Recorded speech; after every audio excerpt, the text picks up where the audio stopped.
Santo Lukas. Dimuliakanlah Tuhan. Sekali peristiwa, Yesus berkata kepada murid-muridnya, akan tampak tanda pada matahari, bulan, dan bintang-bintang. Bangsa-bangsa di bumi akan ketakutan dan bingung menghadapi deru dan gelora laut. Orang akan mati ketakutan karena kecemasan berhubung dengan segala sesuatu yang menimpa bumi ini. Sebab kuasa-kuasa langit akan goncang. Pada waktu itu, orang akan melihat Putra Manusia datang dalam awan dengan segala kekuasaan dan kemuliaannya. Apabila semuanya itu telah terjadi, bangkitlah, angkatlah kepalamu, sebab pembebasanmu sudah dekat. Oleh karena itu, berjaga-jagalah dirimu, supaya hatimu jangan dibebani oleh pesta pora dan kemabukan, serta kekhawatiran hidup sehari-hari, supaya hari Tuhan jangan dengan tiba-tiba jatuh ke atas dirimu seperti suatu jerat. Sebab pada hari itu akan menimpa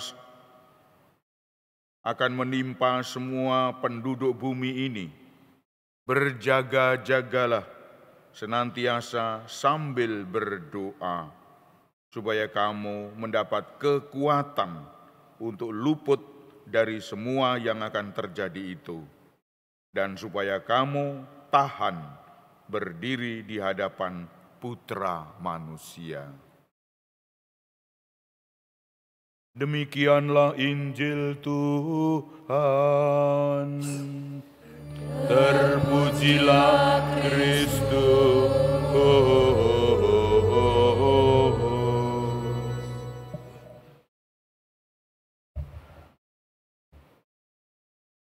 Bapak, Ibu, saudara-saudara yang terkasih dalam Kristus, pada Advent yang pertama ini kita diberi refleksi tentang akhir zaman. Dan akhir zaman ini merupakan akhir hidup kita. Siapa yang bisa menerka akhir hidup kita? Tidak ada yang tahu, tapi kemungkinan adalah gonjang-ganjing. Bulan, bintang, matahari. Dan itu adalah gambaran-gambaran kita semua. Bapak, Ibu, saudara-saudara yang terkasih, kalau kita melihat hal itu, apa yang harus kita lakukan? Kita sendiri tidak tahu sebetulnya, tapi sering bingung, sering kacau pikiran, dan tidak tahu apa yang harus kita lakukan. Maka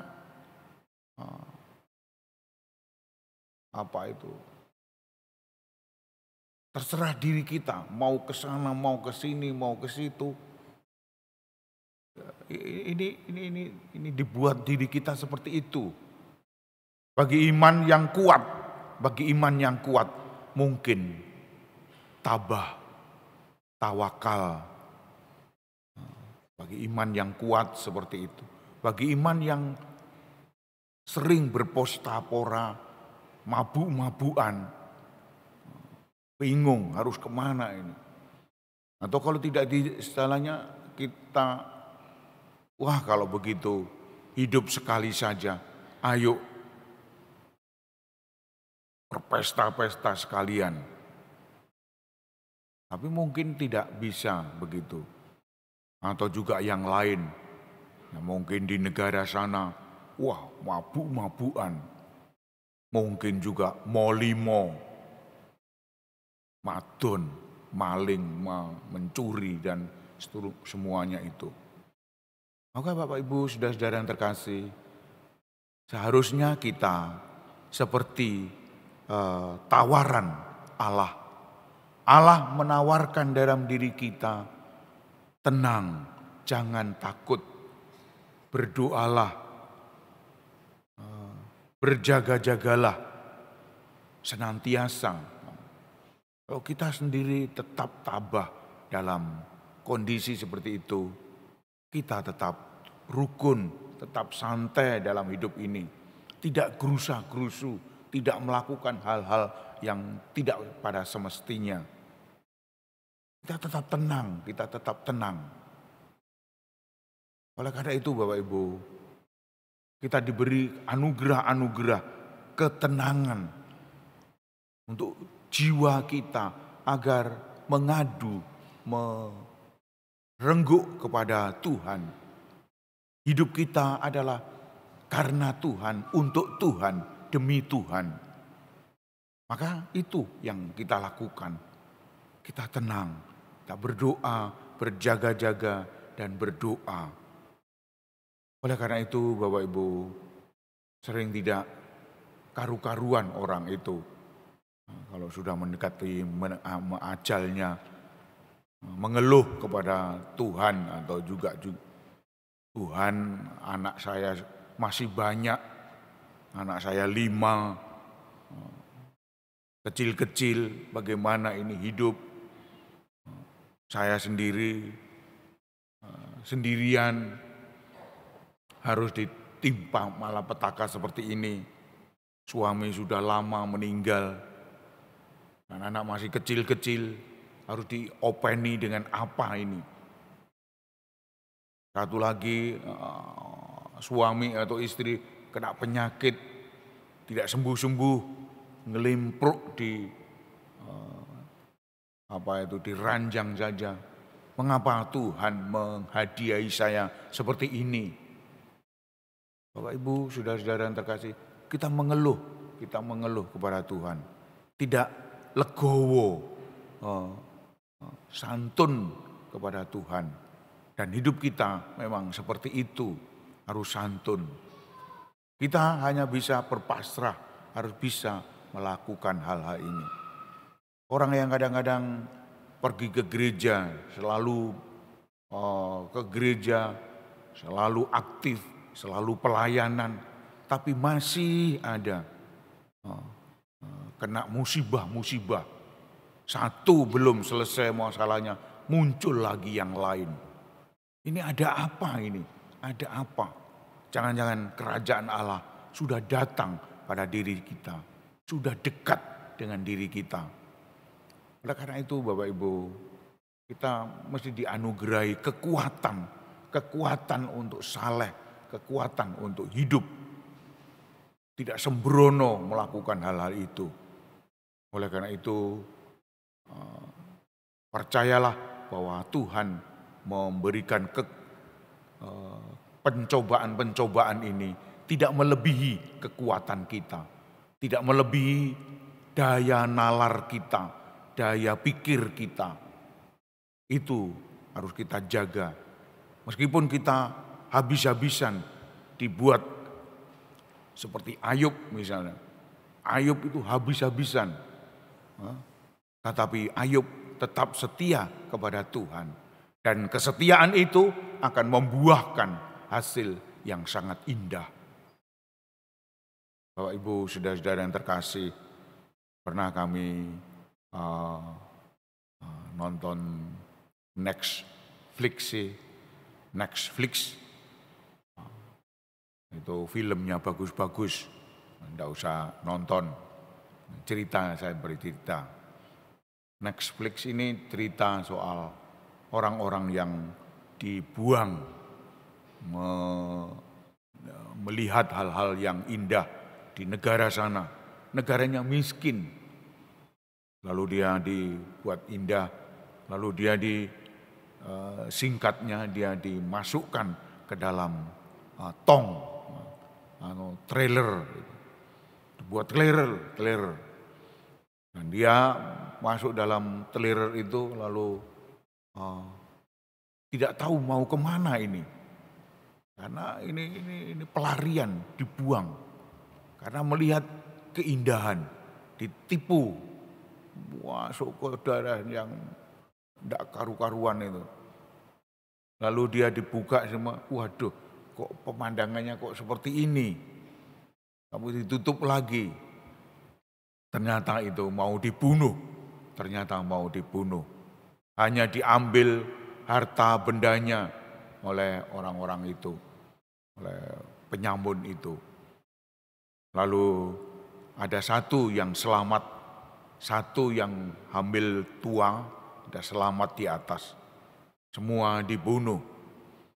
Dan dia tidak tahu kemana perginya telerer ini. Lalu dia pergi ke sebuah lautan lepas. Ternyata di lautan lepas itu ombang-ambingkan ombak. Dan dia hanyut di situ. Dia hanya sendirian hanya sendirian. Lalu dia mencoba mulai bertahan diri untuk hidup, bertahan diri untuk hidup. Sebetulnya dia ingin membunuh, ingin mengakhiri hidupnya, tapi dia bertahan demi jabang bayi, demi jabang bayi. Jabang bayi inilah yang menguatkan dia. Lalu dia, singkat kata, dia mencoba untuk melahirkan di dalam telerer itu. Lahir dan akhirnya jabang bayi itu dipelihara, lalu tersenyum, lalu menangis. Dia hanya bisa menetek minum dari air susu ibu. Hanya itu, tidak dengan yang lainnya. Itu sudah mulai hampir 1 bulan. Hampir 1 bulan dengan daya yang tidak karu-karuan itu. Oleh karena itu Bapak Ibu, kita harus bertahan. Akhirnya orang itu sampai kepada tepi pantai.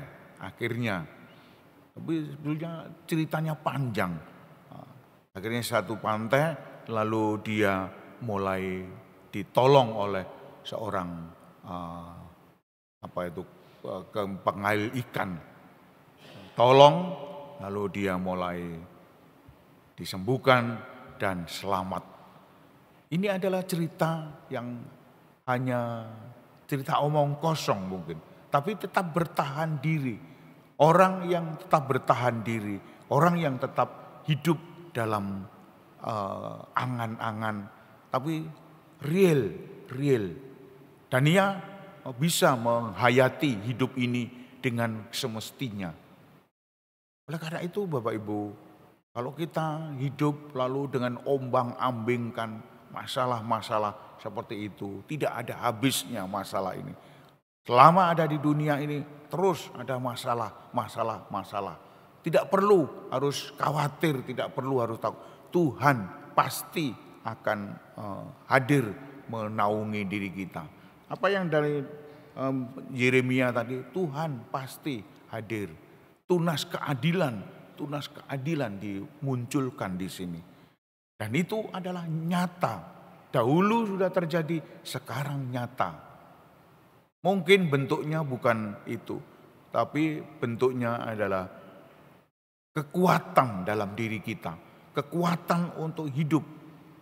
Mungkin dalam Yeremia Tuhan muncul dalam tunas keadilan. Tapi ini kekuatan dalam hidup kita. Ada yang kedua tadi, bacaan kedua, ada kasih diberikan kepada diri kita. Kasih. Kalau kita tidak mempunyai kasih dari Tuhan, sungguh kita habis. Tuhan lebih dahulu mencintai kita, memberi diri kita. Oleh karena itu Bapak Ibu, terserah demi apa, demi anak yang dikandungnya, demi anak yang ditimang-timangnya, lalu dia bertahan hidup. Banyak orang yang seperti itu. Bapak Ibu mengalami sendiri dalam hidup berkeluarga, bagaimana menempa diri, harus bekerja keras, harus sampai mati, H-1, harus bekerja keras seperti itu. Oleh karena itu Bapak Ibu, marilah kita hening sejenak, kita mohon kekuatan kepada Tuhan agar diberikan daya hidup, daya tahan, agar kita tetap setia kepada Tuhan. Tuhan memberkati kita. Amin.